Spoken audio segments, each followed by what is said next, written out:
E estamos de volta com o BBcast, seu podcast de automobilismo e outras nerds. No episódio de hoje vamos falar sobre o GP de Mônaco. E aqui comigo está a Débora Santos Almeida. Bem-vinda, Débora. Olá, pessoal. Seja bem-vindo a mais um episódio do BBcast. E hoje a gente vai falar aí sobre essa prova que tivemos. A chuva apareceu, mas o que não apareceu foi o Bottas no pódio e foi o que me prometeram. Exatamente. Bom, antes de seguirmos aqueles recadinhos de sempre, primeiro agradecer nossos apoiadores e membros do canal do Boletim do Paddock que auxiliam no crescimento e desenvolvimento do nosso projeto. E lembrando a vocês que no post desse podcast tem os links para você acessar o canal do YouTube, se inscrever e se tornar membro, ou também você pode apoiar através da campanha de financiamento coletivo e contínuo do Apoie-se. Você também pode acessar e ajudar a gente com o compartilhamento desse programa. Mostre para outros ouvintes, para outras pessoas que gostam de automobilismo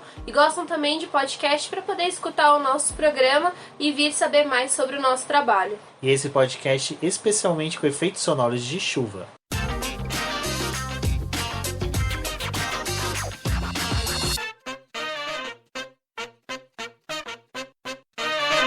Bom, Débora, tivemos o GP da Espanha, onde que várias equipes levaram, atualizações. Algumas falaram que não ia levar para Mônaco, outras que sim. Chegou no final de semana do GP do Principato. 3 equipes com A não levaram atualizações, que foi a Alfa Romeo, a Aston Martin e a Ferrari. A atualização agora é uma equipe, né? É, a Ferrari.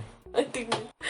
Então, gente, realmente tá tendo aquela discussão com relação ao teto orçamentário e a Ferrari mesmo já, antes do GP de Mônaco, antes de tudo começar, já falou, olha só, não esperem mais atualizações, porque só vai vir alguma coisa nova agora na Inglaterra, não estamos tendo dinheiro para poder ficar atualizando esse belíssimo carro que nós temos aqui, então o Leclerc que lute para poder ganhar o campeonato que ele deseja. Mas, basicamente, a gente teve algumas mudanças em alguns carros, que foi levar algumas atualizações movidas para a parte de refrigeração do carro, até porque eles vão pegar agora, eram 2 provas em seguida em circuitos de rua, Mônaco e o Azerbaijão, então acabam trazendo essas atualizações de refrigeração para o carro, e isso também pode ser usado no restante da temporada, vai acabar ajudando na performance dos carros, mas essas 3 equipes optaram por não levar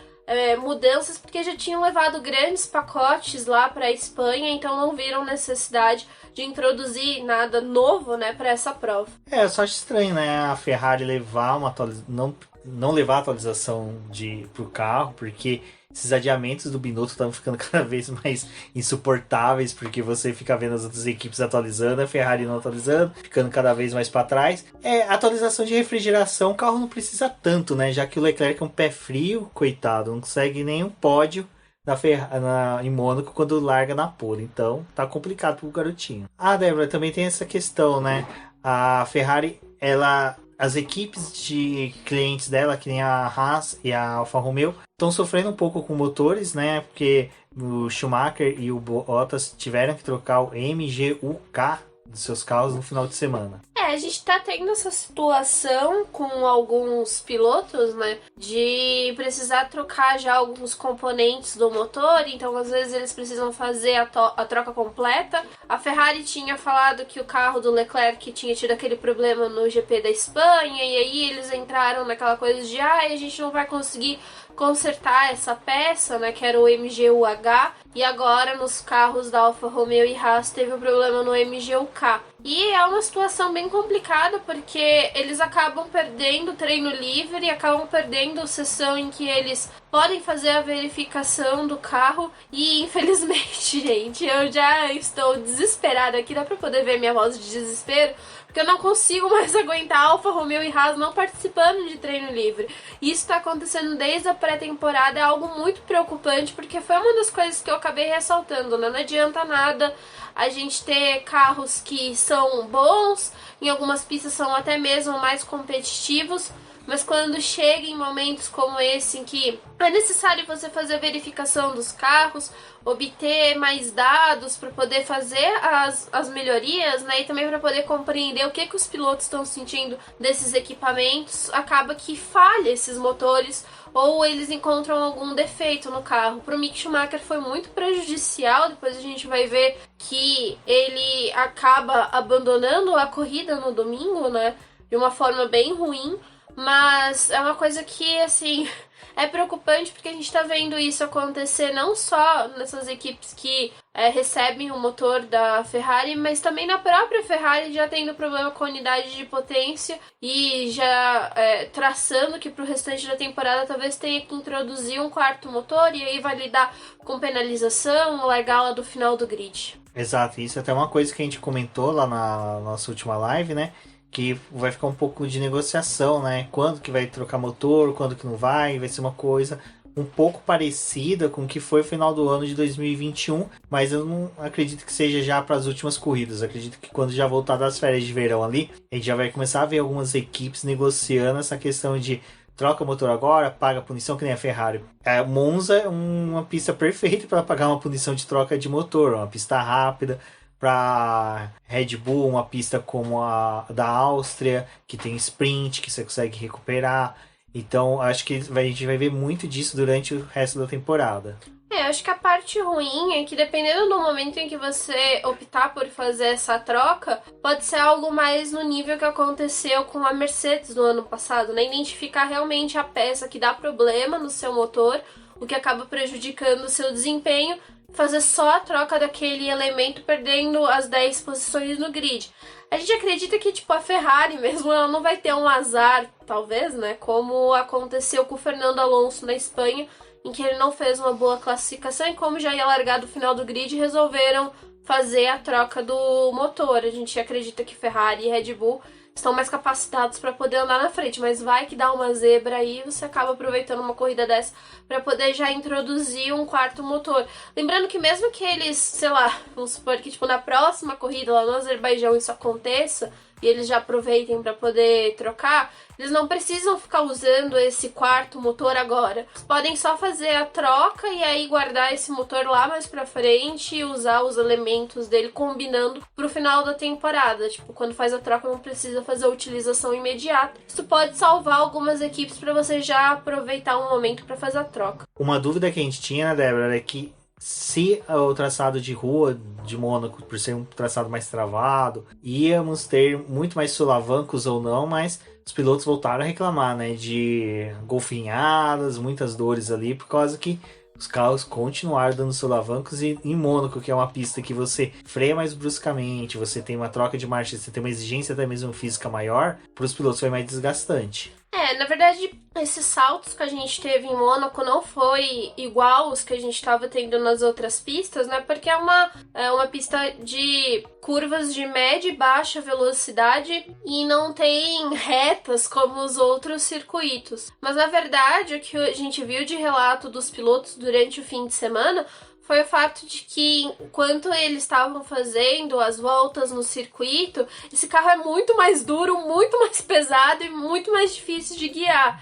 Então, ano passado, né, nos outros anos em que a Fórmula 1 correu lá, mesmo com carros grandes, ainda assim, esses solavancos, essas batidas que tinha dos carros ali no circuito de rua, eles não sentiam muito. E agora esse carro tá potencializando esses problemas, né? De você bater, dos bumps que tem na pista, e isso acaba machucando ainda mais os pilotos. Assim, durante os treinos livres mesmo, o Hamilton xingou várias vezes, falou que ia parar, ia colocar alguma coisa para poder amortecer os cotovelos dele.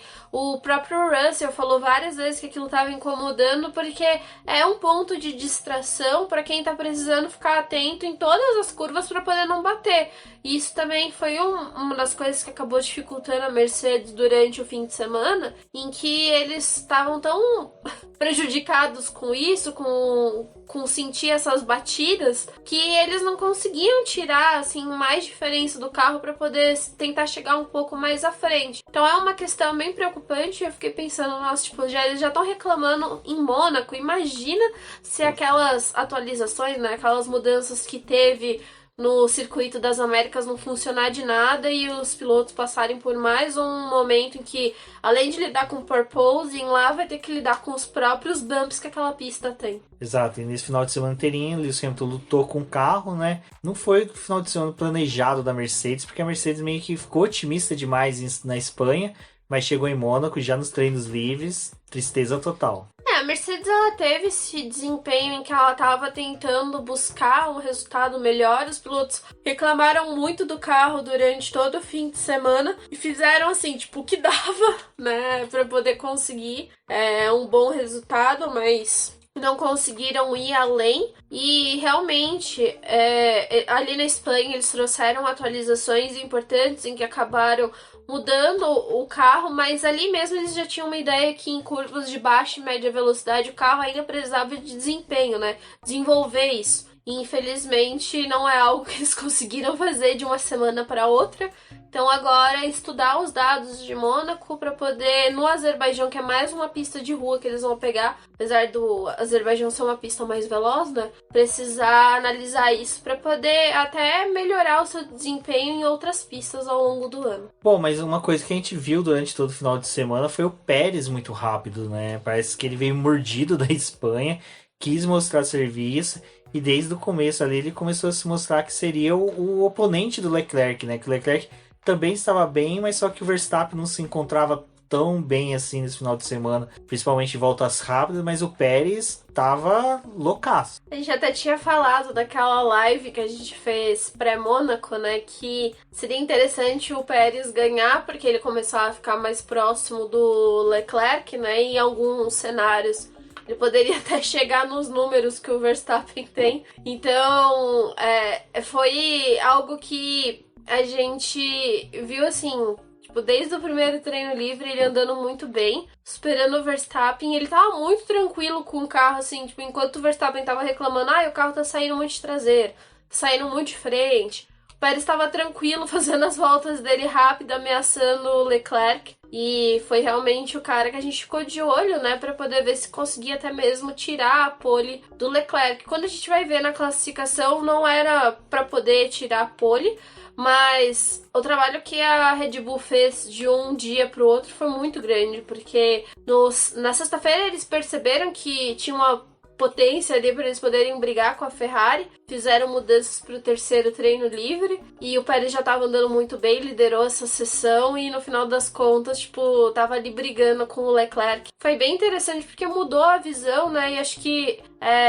todo o conjunto do fim de semana parecia que o Pérez queria mostrar que ele realmente pode brigar, né, esse ano passado ele ainda era aquela dúvida, né, aquele piloto que às vezes se classificava mal e aí tinha que fazer uma corrida de recuperação para poder ficar mais próximo do Verstappen. Agora ele tá mostrando que ele é um bom desafiante até para o companheiro de equipe. Exato, tá sendo uma surpresa muito grata o desempenho do Pérez, né, que foi para a classificação. Bom, a gente ainda teve, né, a batida do Daniel Ricciardo durante o TL2.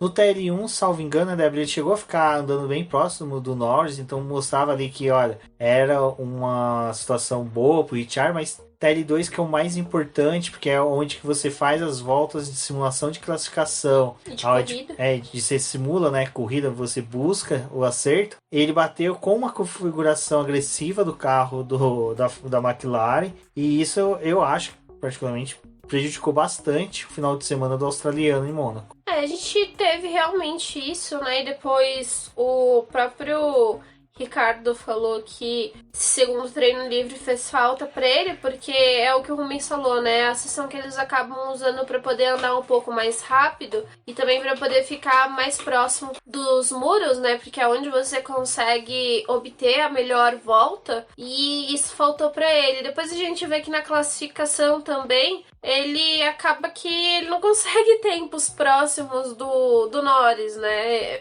Tinha uma disparidade muito grande entre ele e o Norris. Eu acho que esse segundo treino livre fez diferença. E fora acho que todos os rumores que tá acontecendo, de que ele vai deixar a equipe, os comentários de que ele não tá conseguindo entregar, acho que tudo isso também acaba prejudicando um pouco o desempenho do piloto. Mas não vamos falar do Ricardo!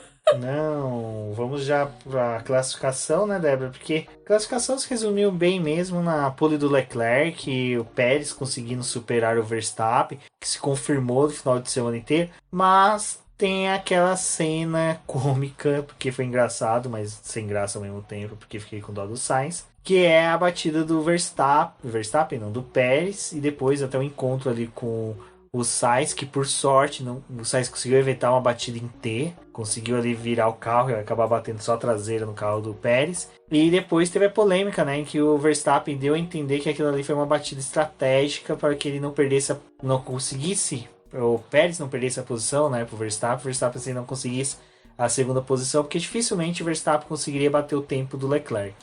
O Verstappen, ele admitiu que ele não ia conseguir fazer a volta mais rápida, né, superar o tempo do Leclerc, mas a ideia era conseguir uma posição melhor para a largada. E aí até teve a discussão, né, do pessoal falando, o Verstappen falou isso ou não falou. Ele não fala as coisas pro jornal, os jornais internacionais, ele fala pro jornal do bairro, sabe, pro jornal holandês. E aí ele deu a entender que tinha sido uma batida meio que estratégica e que isso, tipo, poderia ser usado se você, tipo, tá brigando por uma... Se você tá numa posição melhor, tipo assim, pra poder pegar uma pole do tipo. Mas que ele achava que era melhor quem fizesse isso tomasse uma punição. E ano passado o próprio Alonso tinha discutido isso, né? Que ele também tava em volta rápida e bateram. Acho que foi até o Sainz que bateu. E aí ele chegou a falar sobre isso. Sobre essa questão, gente, eu acho que assim, eu até pensei na questão de você dar uma punição pro piloto, se era justo ou não, mas aumentar o tempo, talvez, assim, da classificação, mas a ajudasse punição quem existe, perdeu, né? porque que nem Schumacher, quando ele bateu de propósito, rodou, na verdade, de propósito, para que o Alonso não fizesse a pole em Mônaco, não me recordo agora o ano, então ele foi punido, sabe? Então a punição existe. Mas só que assim, tem que ficar demonstrado que teve a má fé do piloto. Não teve. A do Pérez ali não teve, cara. Porque, sabe, o risco dele, que ele fez ali de bater, quebrar o câmbio e ser punido com a troca da peça, era muito pior. Na verdade, assim, o Pérez até trocou o câmbio, né, do sábado pro domingo. Então foi de propósito. Não, tô brincando. Foi de propósito, sim. O Verstappen tava certo. Do jeito que ele saiu bêbado daquele iate, minha filha. Parabéns, Pérez. Fez direito dessa vez. Mas eles trocaram a peça porque também tem aquela regra do câmbio, né? Você pode usar o câmbio 6 vezes. Quer dizer, você tem que usar ele até 6 vezes pra você poder fazer uma troca. E como chegou Mônaco, né?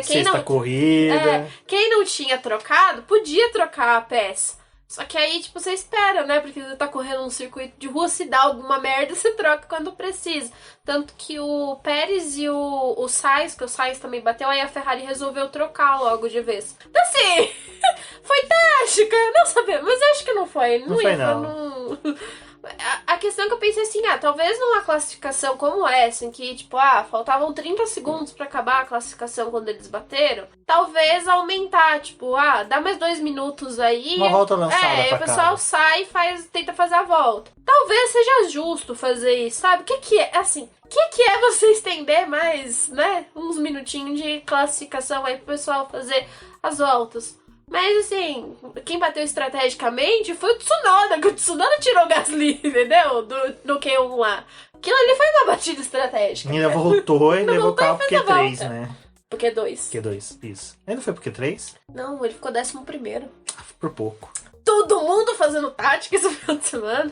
Todo mundo menos a Ferrari, né? Estratégia da Ferrari. Bom, e agora pra corrida, né? Nós tínhamos a notícia, a previsão meteorológica que iria chover. Gente... não chove mais não, Fórmula 1. Anos 90 era tão gostoso quando chovia na Fórmula 1, porque os caras iam pra pista. Dane-se que tinha spray, dane-se que tinha... Os caras não tinham halo, os caras não tinham nada, os caras só tinham Deus no céu e o capeta no inferno pra proteger eles. Parece aquele meme, ele não tinha nada, mas ele tinha o povo. Cara, a Fórmula 1 tinha o povo tava do lado da Fórmula 1. Aí não, o que acontecia? Chovia, os pilotos iam pra pista, tá, vai lá, era pneu voando, era uma desgraceira, mas era gostoso. Agora, desculpa gente, eu entendo a Fórmula 1 não querer correr naquelas condições. Os carros de hoje levantam muito mais spray, ali por causa dos prédios, por causa das árvores, principalmente na reta principal, reta curva, né, principal. É difícil dessa nuvem que é feita pelo spray dissipar. Então, assim, é muito complicado você ter realmente uma corrida com chuva. Mas que fica aquele saudosismo daquelas corridas na chuva, sabe? Aquelas corridas gostosas, nossa, pior desafiadoras. É que no sábado, ai, gente, tava uma lambeção por Mônaco com chuva. Nossa, mas, ai, Ayrton Senna na chuva, sabe? Sempre essas coisas, né? Senna na chuva. Mas aí veio a chuva na realidade, né, de agora, atual. É a única coisa que a gente pensa na Bélgica mesmo. Mas é complicado, cara, porque assim, eu entendo a Fórmula 1, a ideia deles, mas ao mesmo tempo, cara, tipo, não fica ensaiando que você vai largar, não fica, vai largar, não vai. Eu achei que o mais feio foi, tipo, tá, a largada tá programada pra esse horário. Tudo bem, tem aquele negócio que você tem que avisar 5 minutos antes, ter um anúncio, né, pra você ter os 5 minutos antes da largada, porque ninguém pode estar encostado no carro quando der aquele tempo. Tipo, já tem que ter sido feito tudo, porque se você tá trocando um pneu ali antes daquele tempo, você é punido. Mas eles ficaram esperando, tipo, a chuva forte vir pra olhar o rio ali que tinha se formado e falar, não dá pra largar, gente, não dá. Vamos voltar todo mundo pro pit lane e ficar aqui de boa, uma hora a gente faz a corrida. Eu achei isso meio ridículo, não gostei. Ou tivesse largado logo pra poder começar, pelo menos dar a entender que a corrida ia iniciar, ou já tivesse falado assim, gente, não vai dar pra largar, vamos recolher todo mundo pro pit lane logo de uma vez, a ficar esperando, tipo, sabendo que em 10 minutos a chuva vai apertar e aí não tinha condição alguma de largar. Tipo, tanto que aquela hora que eles foram fazer a volta atrás do safety car já não tinha visibilidade alguma, tipo, achei meio perdido. Não, eu só acho assim que a Fórmula 1 tinha que rever essa questão de chuva, ou corre ou não corre. Já aviso, não vai ter mais nem fabricar mais pneu de chuva, não vai ter mais esse gasto, não estão reclamando de gasto, a Pirelli não tá achando ruim que tá gastando dinheiro, não fabrica mais pneu de chuva, pronto, fabrica só intermediário, que daí eles falam, a gente só vai correr com garoa, é pneu de garoa, ponto, sabe? Nem o ruim é que nem o pneu de chuva extrema mesmo, ele não dá conta, né, assim, ele tem o nível dele ali pra poder dispersar a água, mas ele em si, tipo, não ajuda em absolutamente nada. Tipo, o spray que o carro mesmo acaba formando não ajuda o pessoal a ter visibilidade e dar continuidade à atividade. Fora que assim, tipo, o pessoal saindo pra poder acompanhar o safety car já estavam deslizando, né, com o carro aquaplanando. Então, eu acho que tem muita pesquisa pra fazer o pneu de pista seca, né? E assim, acho que os pneus da Fórmula 1 nessa questão de competitividade são os melhores que tem pra briga. Apesar de, tipo, os pneus da Indy também são legais, mas eu acho que assim, tem uma variedade interessante. Apesar da Pirelli muitas vezes não usar a gama da forma como a gente gostaria, né? De pelo menos dar um dinamismo maior na corrida, mas os de chuva deixam a desejar demais, assim, eles não dão aderência, não dão aquela confiança pra você fazer a corrida e acaba que, tipo, prejudica todo mundo. E eu entendo as questões de segurança e também, esse ano já tá todo mundo com essa coisa de, teto orçamentário, não podemos arrebentar o carro, não sei o quê, porque a gente não vai conseguir terminar o ano. E aí também entra nessa coisa, tipo, se a gente der a largada e 5 pessoas bater, tipo, já vão começar a falar desse negócio de teto orçamentário e às vezes até vir cobrar pra cima da categoria. Só que você assume risco, né, quando você tá numa corrida. É risco da atividade, né? A partir do momento que você assumiu que você quer ser uma equipe de Fórmula 1, você tem que aceitar batidas. Sabe o que é ruim? Eu fico pensando assim na questão de, tipo assim, cara, se a Fórmula 1 sempre tivesse tido pneus ruins de chuva, quantas corridas bacanas a gente não teria perdido? Tipo, a primeira vitória do Rubinho Barrichello, cara, ele fez com pneus sugados, que eram tipo, praticamente não, era um pneu quase que o intermediário da chuva hoje. Você pega a primeira vitória do Ayrton Senna em Portugal em 86, 85. 85. Cara, foi num toró violento, sabe? Tinha spray, tinha tudo. Você pega a primeira vitória do Schumacher pela Ferrari em Espanha 96, se não me engano.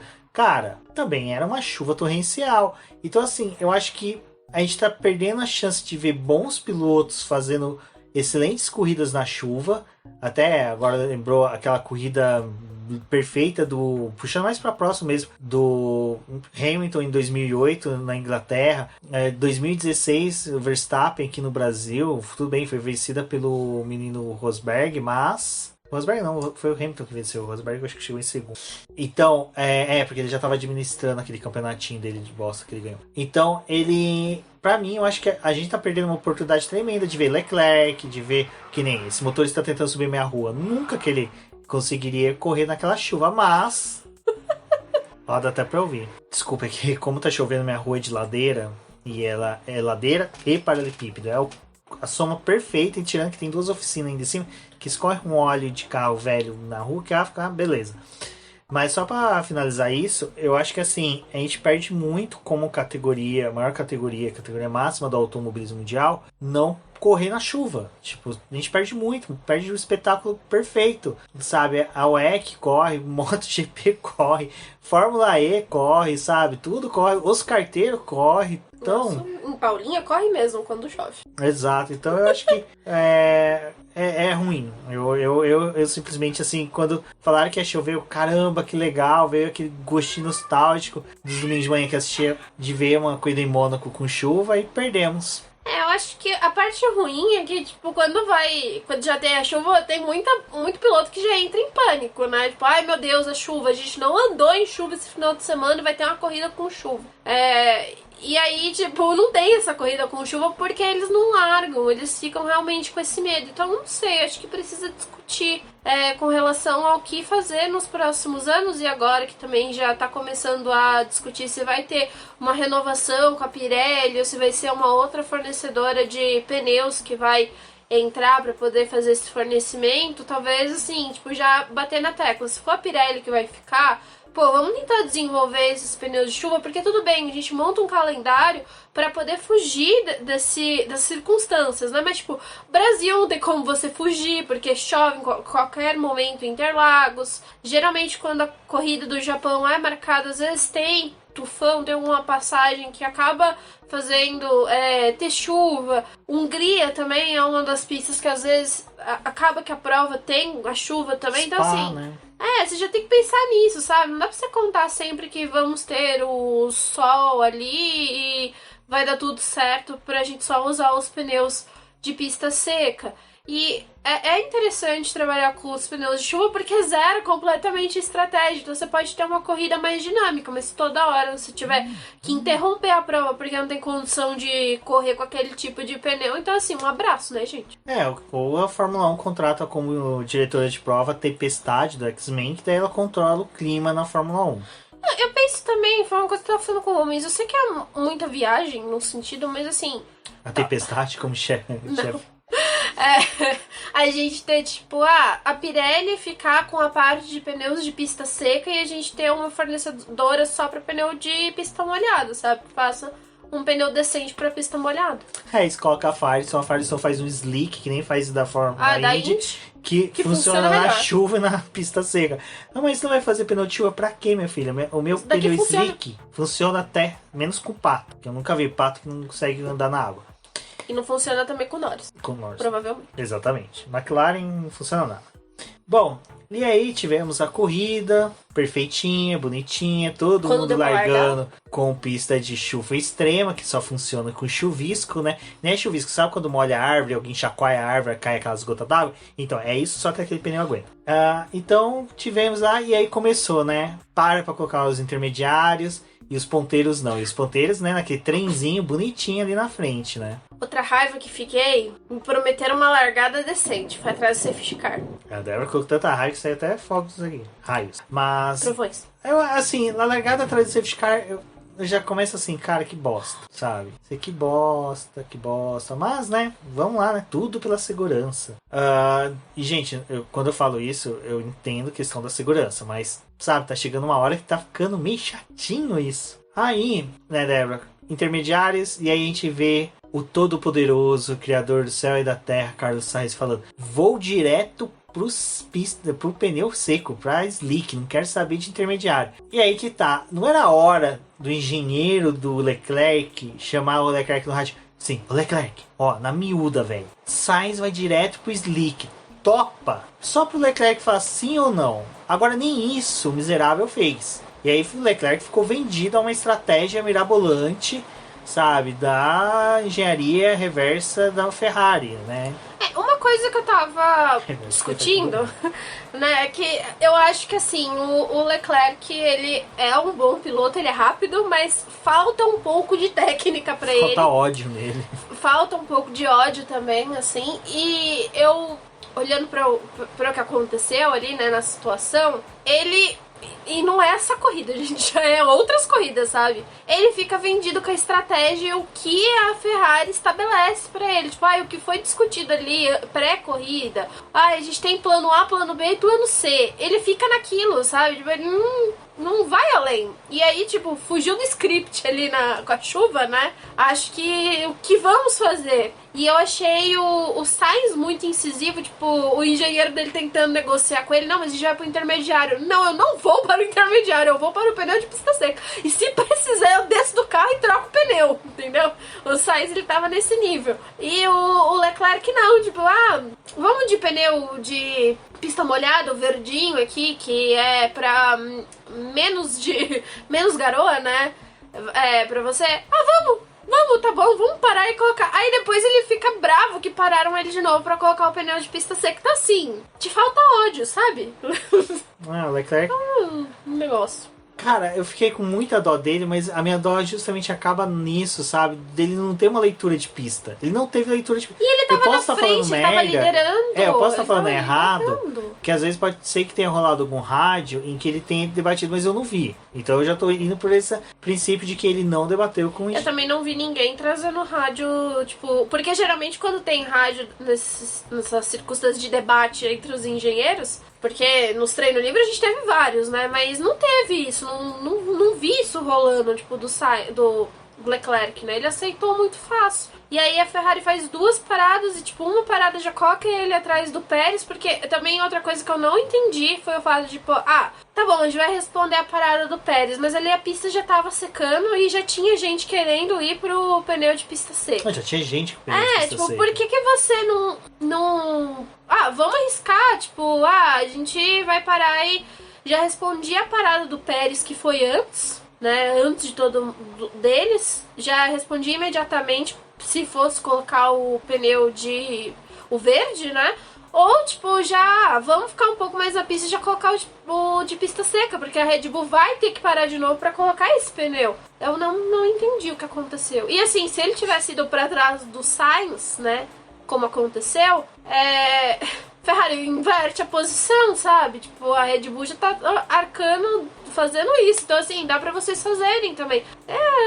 Não consigo entender o estrategista da E é engraçado, né? O Leclerc perdeu a corrida de manhã, Mônaco, por erro de estratégia, até de pit stop. E à tarde, o Marcus Ericsson ganha a Indy 500 por estratégia de pit stop, por estratégia da Ganassi, que ninguém apostava. Então é pra gente ver como realmente a Ferrari parou no tempo nesse ponto, né? Ela não é audaciosa, ela não quer ser a que tenta, a que busca algo diferente. Ela quer ser meio conservadora, mas só que assim, você viu que já teve uma diferença da Alfa Romeo, né? Teve uma diferença dentro da própria equipe, sabe?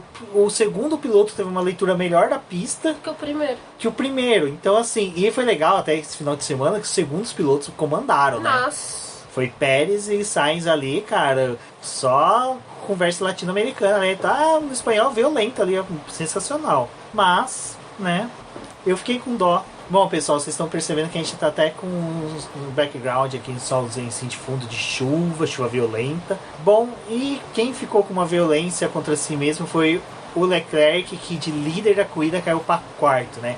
Parece que o que tá acontecendo no campeonato tá acontecendo com ele também dentro da pista, né? De líder ele vai caindo. Bom, e antes da gente até comentar um pouco mais do final da corrida, que definindo aí bastante o campeonato, vale falar que mais uma vez, né, o Mick Schumacher bate forte numa pista de rua. Acidente com um resultado semelhante ao que foi em Jeddah, com o carro destruído. É uma pena porque, como a Débora até comentou, as equipes já estão começando a ratear a questão do teto orçamentário. A própria Haas já falou que aquele acidente já havia gerado um prejuízo grande. E novamente, assim, o Mick Schumacher, ele em Jeddah, até que dá para discutir se foi erro ou não, dele ter avançado muito sobre a chicane e ter sido catapultado para a batida, mas Mônaco realmente ele já ficou vendido, porque era uma pista que tava escorregadia, então assim, dá para ainda amenizar, mas é aquela coisa, né? A carreira dele meio que vai ficando marcada nesse início com acidentes, excessos de acidentes, né? E não terminando em provas. E pra Haas no final ela terminou totalmente zerada em todos os sentidos, né? Porque até o Magnussen abandonou por quebra. Foi uma coisa que eu tava até conversando com a Denise, né, a respeito disso. Que é um piloto que acaba ficando marcado e já tá desagradando a Haas nesse sentido, né? Porque enquanto eles podiam usar esse dinheiro para um desenvolvimento do carro, estão precisando construir novo chassi, fazer novas peças para poder repor aquilo. Fica difícil para a equipe até mesmo evoluir, né? E a Haas já tinha falado ali na Espanha, quando ela não levou atualizações, provavelmente as modificações do carro só iam acontecer em 4 ou 5 corridas. Então eu não sei se isso pode atrasar a entrega dessas peças ou, na verdade, né, prejudicar o desenvolvimento futuro da Haas. E esse ano a gente vai ter algumas danças da cadeira aí, né, algumas renovações de contrato, mas fica ruim para Schumacher continuar tendo esses desempenhos em que é esperado que ele tenha uma performance melhor, que ele evolua enquanto ele ainda tá cometendo esses erros. Dá pra levar em consideração que tava uma pista molhada, né? Mas assim, é complicado porque ali, naquele momento em que ele bate, ele tava brigando por absolutamente nada. Tipo, ele não tava pra poder ganhar ponto. E chegou um momento ali da corrida que, tipo, a Williams mesmo, né? A gente teve a batida do Latifi, mas o Capito depois falou, né? Ai, que bom que eles pelo menos terminaram a corrida, tipo, conseguiram trazer os carros pra casa. O Albon teve um abandono, mas os carros em si ainda estavam inteiros. Tipo, o que danificou foi uma asa. No carro da Haas, abalou a estrutura do carro, né? Então, tipo, a peça, o chassi em si, que já tinha sido trocado ali depois de Jeddah, é uma peça que, tipo, é extremamente cara no carro. E é uma das coisas que eles não podem ficar se dando ao luxo de trocar todas as vezes. Então é preocupante, a gente não sabe como vai ser a carreira do Mick, né? Porque, obviamente, tipo, só o sobrenome não vai sustentar ele na categoria. Ele já precisava estar demonstrando um pouquinho mais de confiança e saber quais lutas ou não travar também na pista. Exato, mas assim, eu acho que ainda dá pra segurar, porque assim, cara, é uma Haas. A Haas, ela começou uma excelente promessa e tá se demonstrando ser aquela velha Haas que a gente já conhecia, que tinha seus momentos de golfinho e de repente não entrega muita coisa. Então, eu acho que realmente o potencial do Mick a gente só vai ver quando ou ele for para uma Alfa Romeo que tiver com um carro igual ele tá desse ano, sabe? Conseguindo entregar. Tudo bem, Mônaco não foi, tudo isso, mas só que Mônaco a gente sabe que normalmente ela consegue dar uma falsa percepção do que cada carro pode fazer. O que às vezes o Pérez fez nesse final de semana e não conseguia repetir em Baku, que ele venceu. Que venceu porque os dois pilotos que estavam liderando, disputando a ponta, abandonou. Então assim, é circunstancial aquela vitória dele. Mas temos que aguardar. Eu acho que um outro carro, uma outra equipe que foi realmente assim, a passagem dela eu acho que foi pior do que a Haas, porque simplesmente se arrastou o final de semana inteiro na pista, foi a Aston Martin, né, Débora? Porque olha, foi Aston Martin a gente teve dois lados, né? O Stroll se arrastando e o Vettel brigando para poder ficar no top 10. A gente viu ele tendo uma performance um pouco melhor, mas ainda assim, tipo, não é aquele brilhantismo, né, que é esperado da Aston Martin. Eu achei interessante que o Vettel, depois ele até falou que a perspectiva deles é que ainda esse ano eles estejam brigando com a Mercedes, com o desenvolvimento do carro. Não sei se isso vai acontecer, né, mas vamos ver, fica aí, né, se vai realmente ter esse salto. Mas acho que foi, por um lado, assim, metade da garagem foi positivo nesse sentido. a outra metade não muito. E o Stroll ainda teve uma batidinha ali no terceiro treino livre em que a Aston Martin teve que arrumar o carro para ele poder fazer a classificação e ele não fez uma boa classificação. Mas o Vettel, a gente tem que lembrar que ele conseguiu levar o carro pro Q3, então nesse sentido foi interessante. O do Vettel que foi legal que ele manteve, né, o ritmo dele, como posso dizer, manteve os números dele, né, que ele é um dos pilotos que sempre esteve no top 10, né, chegou ao Q3 em Mônaco, né, desde que ele corre na Fórmula 1, em todos os Q3 ele figura ali, nem que seja em 10º lugar na classificação, então pelo menos eu acho que isso ele saiu um pouco aliviado que ele não perdeu neste final de semana. E na corrida em si, né, tipo, a gente viu que o Vettel não tinha muito chance de fazer muita coisa com esse carro, ele até acabou perdendo posição pelas trocas ali, mas com a punição do Ocon por ter batido no Hamilton, ele conseguiu o 10º lugar. Assim, não foi um grande fim de semana, não tinha como escalar o pelotão, porque Mônaco é extremamente difícil, mas ainda assim salvou um ponto para Aston Martin, né?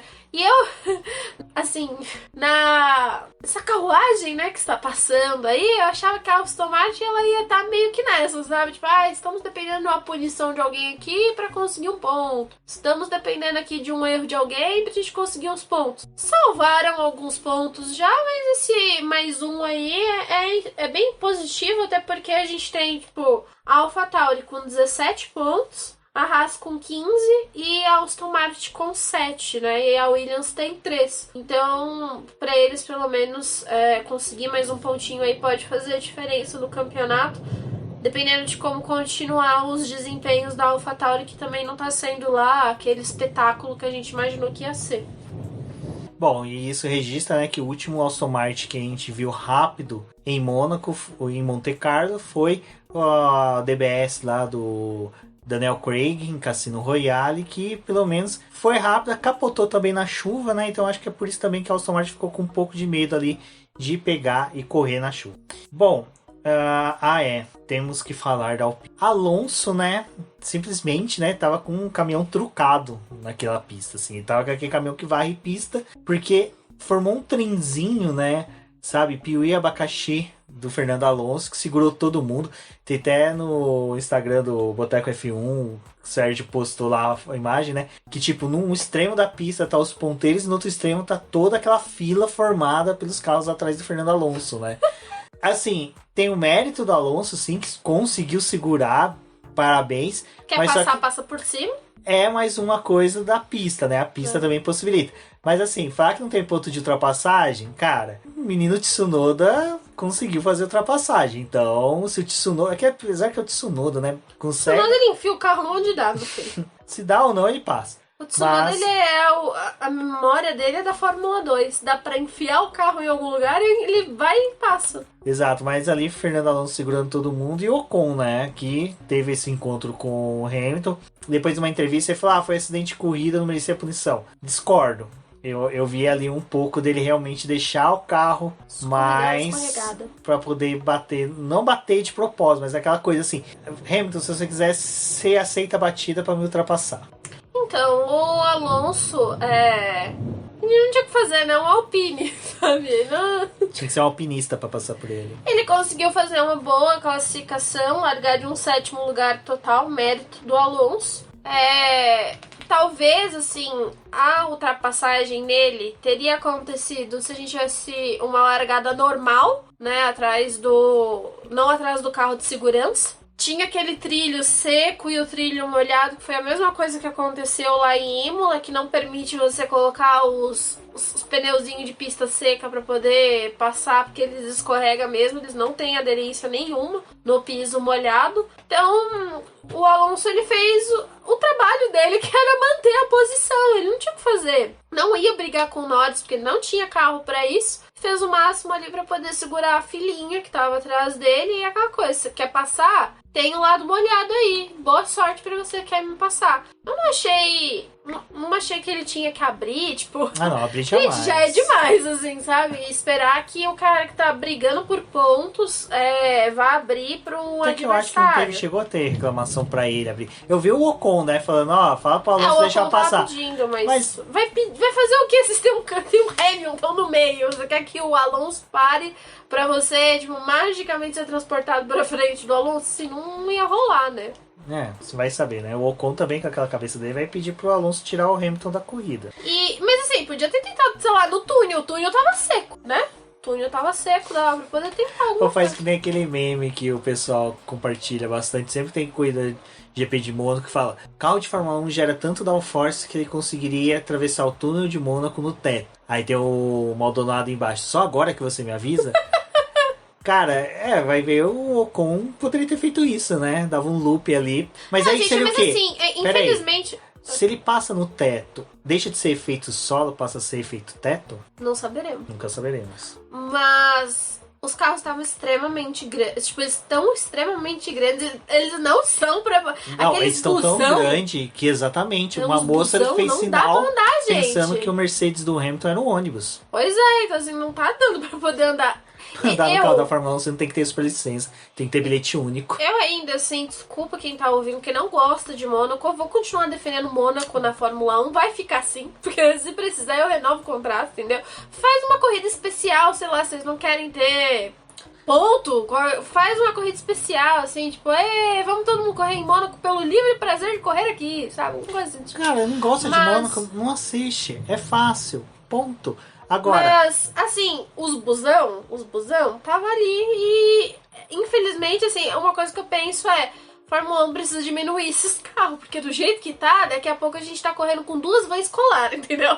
E aí até que foi engraçado, palmas pra transmissão da Indy na cultura, porque a Indy na cultura, o Gerson e o Matar e a Bia Figueiredo explicaram a evolução do carro da Fórmula 1 para o próximo motor, que seria a retirada de alguns componentes elétricos para o carro, né, e que perderia até 1 metro, uma coisa que eu nunca vi na transmissão oficial da Band. A Band nunca chegou no... É que eles nem sabem questões técnicas do carro, né, dica de passagem. Mas o Gerson, parabéns, muito obrigado pela passagem dele lá pelo canal do BP na live da semana passada, que ele e o Matar discutiram sobre isso e falaram que a esperança futura para a Fórmula 1 é a redução, mudança de regras do motor, porque o motor hoje é tão grande por causa desses componentes eletrônicos, faz com que o carro seja um pouco mais espichado. E com a saída desses componentes, o carro pode reduzir de 1 metro até 1,5 metro.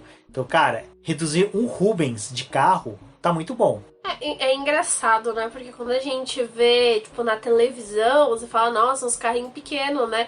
Assim, na verdade, vou falar a real, quando eu era criança eles eram pequenininhos, sabe? Você via, você fala, carrinho pequenininho, né?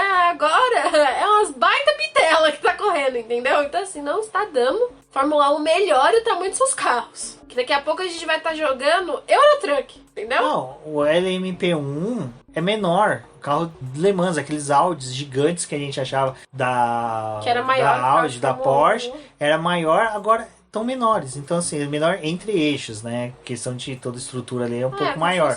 Mas, quando o carro for desse tamanho, correr em Mônaco fica insustentável. E não é só correr em Mônaco, né? A gente tá falando de correr em qualquer circuito de rua.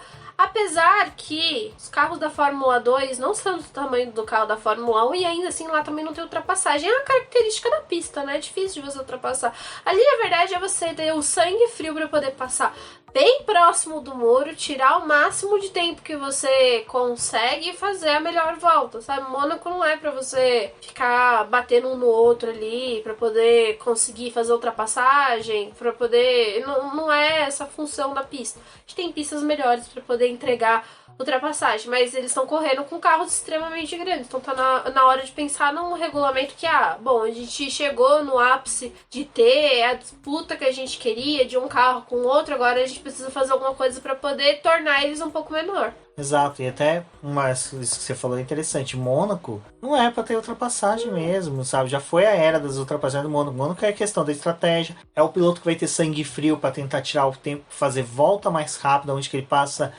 a menos 1 milímetro do guarda-reio, em que ele chega a encostar, empurrar o guarda-reio, sem danificar o carro. Então o Mônaco é isso. Então esse ano não teve umas imagens assim mais interessantes. Aliás, né? Também deveram na questão de imagem, porque aconteceu uma batida. E não batida assim, tipo, que nem foi no nível do Mick, que realmente tem que ter um pouco mais de cuidado pra você saber se o piloto tá bem ou não. Mas alguns pequenos incidentes que teve na pista não tinha imagem, porque o pessoal, a transmissão de Mônaco é feita por Mônaco e não estavam conseguindo lidar muito bem com essa transmissão. Mas nos outros anos a gente tinha, tipo, aqueles toques do pessoal no muro e mostrava, tipo, em slow motion, né, o carro, o pneu chacoalhando de ter encostado. Tipo, agora encosta e quebra a calotinha. fica igual aquele golzinho nosso que tem aquela calotinha bonitinha, você só dá um encostãozinho, opa, quebrou. Bom, mas... faltou imagens. Exato, até essa demora de imagens, a gente teve demora também do safety car ali, quando teve o acidente do Mick Schumacher, de colocar o safety car e colocar depois em regime de bandeira vermelha, né? Foi impressionante como a Fórmula 1 realmente estão tendo que esperar. Eles parecem que querem realmente ter certeza da bandeira vermelha. Pior que eu tava falando com o Rubens, né? Quando teve a bandeira amarela do incidente do Mick, logo depois entrou o safety car, eu falei, bom, tá na volta 27, eles vão parar na 30, eles vão dar a bandeira vermelha na 30. Aí o Rubens falou, por quê? Eu falei, então, porque aí você já entra naquela coisa, né? Tipo, já tá indo pra já tá passando de mais de 1 hora de prova, Mônaco termina no limite. Vamos tentar estender um pouco, porque se tiver que parar a corrida de vez, vir uma chuva, tipo, já cumpriu um pedaço da prova ali pra poder distribuir melhor os pontos, que ninguém vai chiar porque teve corrida, sabe? Então eu achei que foi nesse sentido parar estrategicamente na volta 30 e esperar pra ver o que ia acontecer. Mas eles estão sendo muito cautelosos pra poder colocar safety car em pista, pra poder dar bandeira vermelha. Até aquela bandeira vermelha que foi dada ali do Tsunoda foi um erro, né? Porque o bandeirinha viu, o fiscal viu o Tsunoda bater e imediatamente já agitou a bandeira vermelha. Não teve nem tipo uma... e aí, vai parar mesmo? O Tsunoda conseguiu sair andando. Do Mick era um incidente que assim, minha cabeça, já era pra ter dado a bandeira vermelha imediatamente. Tava muito sujo a pista. Mas eles estão pensando realmente quando fazer e pra poder ter toda essa cautela. Bom, e nessa troca de pneus errado da Ferrari, Pérez fazendo, né, a troca primeiro do pneu de chuva pro slick, faz com que ele vá para a liderança, assuma a liderança e dali para frente nada acontece, né? Simplesmente aí que tá que eu falo que a emoção de Mônaco é você realmente ficar naquela ansiosidade da ultrapassagem e você vê os pilotos realmente tentando de tudo. O Sainz acabou passando por cima da chicane lá, o Verstappen já começa a berrar no rádio falando que ele cortou o caminho, tinha que dar posição. Sabe, aquelas coisas que é um jogo mental. Cara, é muito da hora nesse ponto Mônaco. Eu acho sensacional porque você fica nessa tensão que você não tem nas outras pistas. E nas outras pistas você sabe que tem como o cara ultrapassar e você fica puto porque o cara não conseguiu. E em Mônaco você fica naquela sensação do, mano, o cara não vai conseguir, mas será que ele vai tentar? Será que ele vai ser usado? E você vê que realmente o Pérez, ele cresceu o carro, que ele posicionava o carro de uma forma que impedia total ele ligou chance. Pro Alonso pra ter certeza como é que fazia. Apesar que o Pérez sempre foi um casca grossa pra ser ultrapassado, né? Ele e o Stroll se encontraram algumas vezes, né, pelo caminho aí. Exato, então assim, mas foi bacana, principalmente a vitória dele em si foi legal, sabe? Foi uma construção, até a vitória foi muito legal por tudo que ele fez na Espanha, aquela questão dele ter cedido a posição pro Verstappen, depois... E dessa vez não tinha como a Red Bull pedir, né? Tinha um Sainz ali no meio, não tinha como ele se O Sainz estava querendo que ele falasse, invertem. Ele tá bom, eu inverto, sem problema algum. Eu vou pra liderança. Assuma a liderança tranquilamente. Não briguem por isso vocês não precisam brigar. Mas eu achei muito legal a corrida do Pérez. E é o que o Rubens falou, né? A gente fica naquela expectativa de que... Porque a Ferrari, ela devolve os carros pra pista, né? Com pneu duro. Quando teve a bandeira vermelha, só os carros da Red Bull fez a troca pros pneus médios. A Ferrari ficou com os duros. Foi interessante. Com os duros.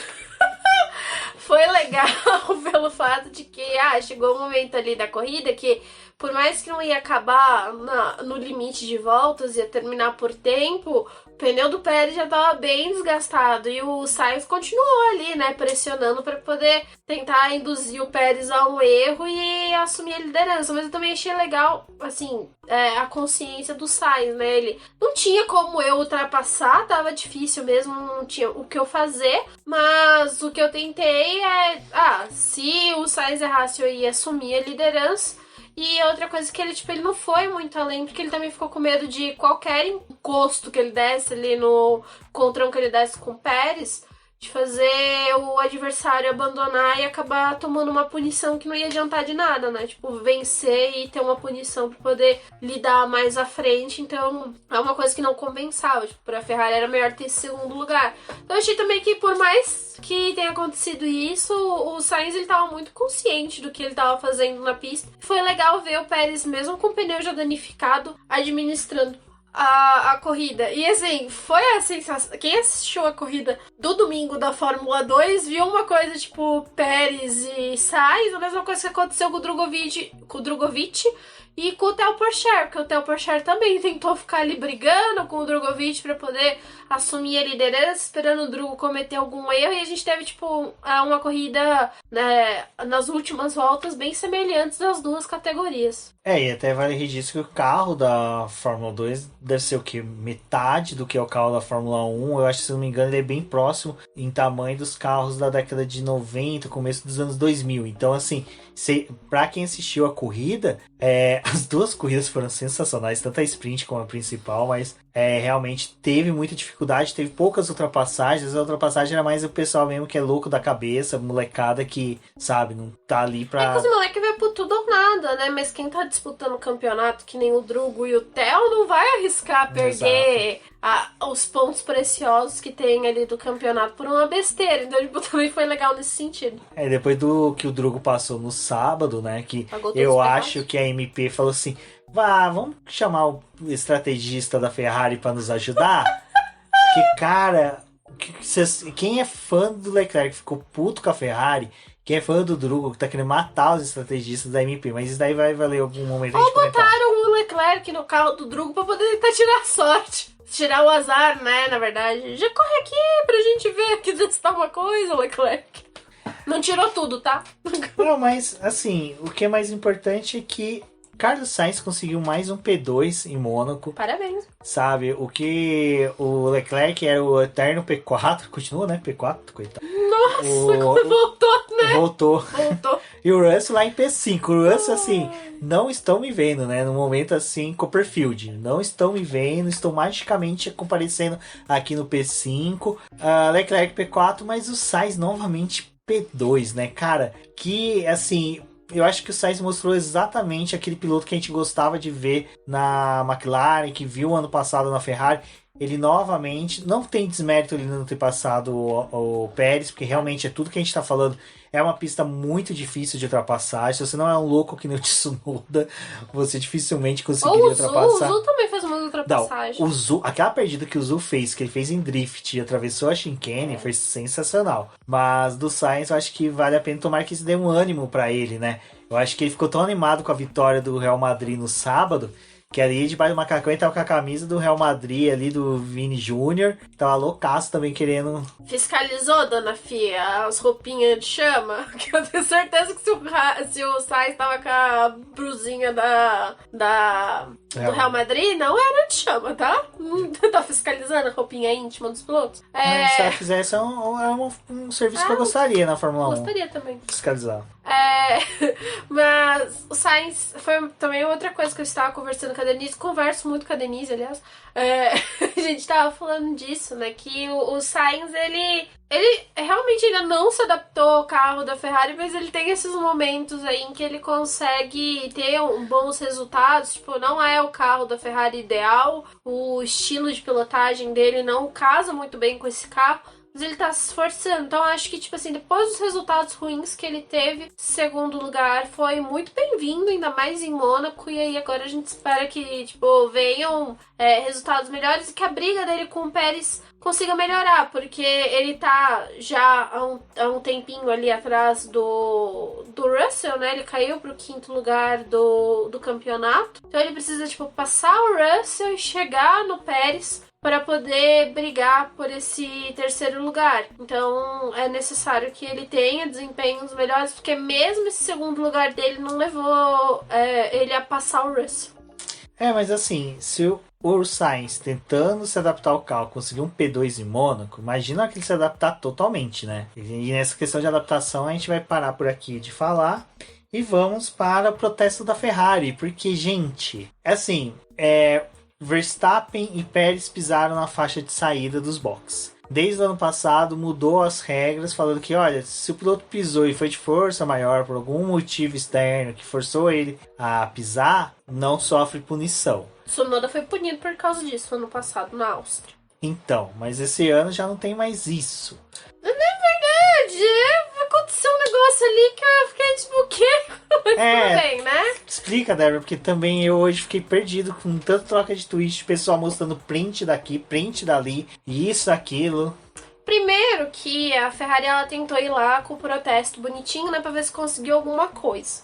Uma das coisas que já não valeu é que eles não apresentaram uma nova prova que ia dizer que realmente cruzou a linha, isso não aconteceu. O que a Ferrari apresentou foi a mesma coisa que todo mundo já tinha visto trocentas vezes na... O que a FIA queria? Um pedaço do asfalto com a marca do pneu? Talvez. Também não entendo esse negócio de nova evidência. Tem ali, o morador tava ali na janela, ele foto, viu. Olha só, tirou uma foto aqui, temos uma foto. Mas não teve isso. Aí também eles falaram, né? A regra é a mesma do ano passado, não passou por uma reforma. É essa aqui que estamos tendo de cruzar a linha. E a Ferrari tentou dar a cartada dela, falou, mas o Tsunoda foi punido lá na Áustria em 2021. Aí a FIA olhou e falou, então foi punido, mas cadê que ele cruzou a linha? Aí, mas ele tá com a roda na linha. Mas estar com a roda na linha não quer dizer que ele cruzou. Aí foram lá analisar a imagem, né, e falaram que sim, tem uma parte da roda do Verstappen para fora da linha amarela, mas a maior parte do pneu está na linha amarela. Então não configurava como cruzar a pista. A Ferrari ela deu a cartada do Pérez ali, mas do Pérez ela não tinha nada para poder mostrar mesmo, não. Assim, o Pérez foi correto. A roda levantou, né? A roda murchou. Aí teve uma coisa assim que foi meio estranha, porque a gente tem regras que são para o evento e regras que são do regulamento. Então, nessa corrida, né, em Mônaco, eles falaram, olha, não é pra poder pisar na linha amarela. Tipo, o diretor de prova falou, gente, não é pra pisar nessa linha amarela. Mas o regulamento esportivo diz que você tem que cruzar. E aí vale o regulamento esportivo e não o regulamento que era do evento. Porque o regulamento do evento não pode ser acima do que é o regulamento esportivo. Então por que, cacete, tem alguma coisa para o evento? Eu não entendi também, assim, eu gostaria de mais explicações. Não, até que essa questão é o que aconteceu lá no Bahrein com Mazepin, que acabou ultrapassando todo mundo antes de abrir volta, e todo mundo reclamou, falou, pô, a gente falou no briefing que quando tivesse na abertura de volta rápida, não era pra ninguém ultrapassar, pra cortar o amiguinho, que era pra todo mundo seguir na sequência que saiu dos boxes. Se tentasse antes, mas não na última, ali antes da última curva, pra abertura da volta. É um acordo de cavalheiros. Briefing, pra mim, ele se sobrepõe, sim, porque o briefing você conversa, você fala sobre as condições da pista. Então, até o Meira tweetou da onde que surgiu essa regra, que tem um vídeo do Schumacher jogando o carro para cima do Frentzen, o Frentzen que sai da pista, que é justamente para não acontecer isso, do piloto não vir e sair. Cara, desculpa, não tem como não falar que o Verstappen não jogou o carro o máximo que ele pôde para fora para se defender do Leclerc, sabe? Assim, mas ele pisou na ultrapassar. Cara, Sabe qual que é o problema dessas regras? É o seguinte, na próxima corrida, sai a roda, mas ele tem que ultrapassar metade do carro. Aí na próxima corrida ele ultrapassa metade do carro. Não, tem que ser o carro inteiro passando a faixa. Cada vez vão criando uma interpretação para poder, sabe, beneficiar um piloto ou outro. Porque assim, me desculpa. De qualquer forma, essas regras vão ser interpretativas, né? Não. Quando você não tem um negócio, tipo, que tá preto no branco, então... É que assim, se a regra tá falando tem que ultrapassar a roda, beleza, tem que ultrapassar a roda. Mas só que, cara... É que você entende a regulamentação do evento, porque cada uma das pistas tem o seu... É que Mônaco é diferente, cara. A saída dos boxes come metade da pista. Tipo, se a pista tem 8 metros, a saída dos boxes come 4. O outro piloto só tem 4 metros pra passar. Se o outro já sai na diagonal, ele sai numa vantagem tremenda, sabe? Porque ele tá cortando a chicane ali, tá conseguindo ter mais aceleração do que o cara que tá fazendo a curva. Então, assim, pra mim, pisou na faixa. Se tava conversado no briefing que pisou na faixa, vai ser punido, tinha que ter sido punido, ponto. Eu achei estranho porque a direção de prova mostrou muito incidente e depois creditaram a imagem ao Pérez, né? E depois... Fizemos merda. O Masi ligou, olha, vocês acreditaram no Verstappen. Não, foi o Pérez. Foi o Pérez. Então, enfim. O Pérez é 33? Eu acho que leva uma discussão. Até vi a Ju falando disso no Twitter, né? A Ju Vier. Eu não sei se eu falei certo o sobrenome. Sou ruim. Mas ela falou, né? Isso é ruim porque aí, tipo, pra quem torce pra outra equipe já vai dizer que a Red Bull, nesse caso, foi favorecida, né? Então talvez era melhor ter punido logo de uma vez, porque aí não fica essa coisa de, tipo, estamos favorecendo a Red Bull. Eu achei meio esquisito esse negócio. Tipo, eu entendo... Bom, o regulamento esportivo está ali pra poder defender os interesses de toda a categoria. Mas, tipo, era um negócio que tinha sido acordado pro evento e resolveram não punir. Então eu achei que faltou, sabe? Um cuidado um pouco maior, porque eu quero ver como é que isso vai lidar em outras pistas, sabe? Tipo, que não tem essa conversa. Até porque muitas... coisas tipo assim, cruzar a faixa, limite de pista. Ano passado tinha muito disso, né? O que vale para aquele evento. Tem a regra, mas tinha o negócio do evento em si. E aí esse ano não, tipo, o que vale é o regulamento e não vale mais o que é acordado na pista. Então, sim, se decida também, né? Não, o que vale no briefing sempre foi do briefing, sabe? No briefing, porque é aquela coisa de condição, você vê que essa pista aqui é perigoso. Aqui é perigoso. Vamos combinar que ninguém vai tentar ultrapassagem aqui. Olha, vamos todo mundo aguardar. Na entrada dos boxes. Se você cruzar a linha aqui nessa pista, tipo, não tem problema, porque você tem se eu não me engano, uma distância e tu segura.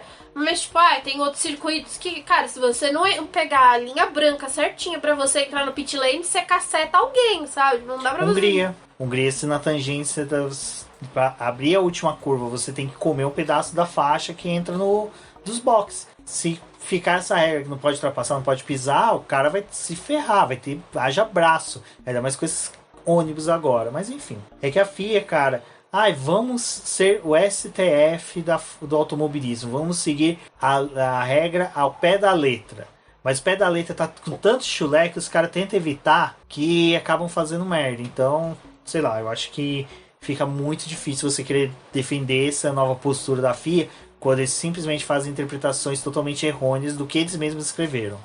Mas é aquela coisa, briefing é briefing, combinado no briefing vale pra corrida. Bom, Débora, acho que foi isso. Tivemos um final de semana bem movimentado.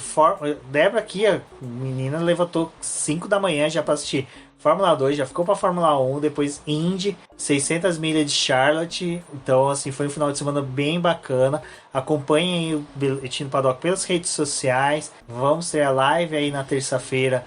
Amanhã, né? Na verdade, hoje, se você estiver ouvindo o podcast na sua estreia, teremos a live para comentar sobre a corrida, sobre tudo que aconteceu. Se der, a gente reserva um pouquinho também para falar um pouquinho do final de semana maravilhoso do Drogovic, que começou com balde de água fria e terminou com champanhe. E também lá uns pitacos, não sabendo se vão ter aí a live da Indy, mas se der tudo certo, faremos sim, porque foi muito bacana a Indy 500 desse final de semana.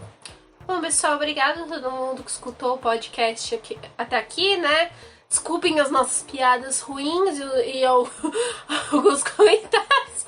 Mas, por favor, mandem mandem mensagens lá pra gente no Twitter, comentem o episódio, digam o que vocês acharam legal ou não, e apareçam na live também para poder dar as suas opiniões e a gente conversa com vocês de novo. Até uma próxima. Até a próxima, pessoal.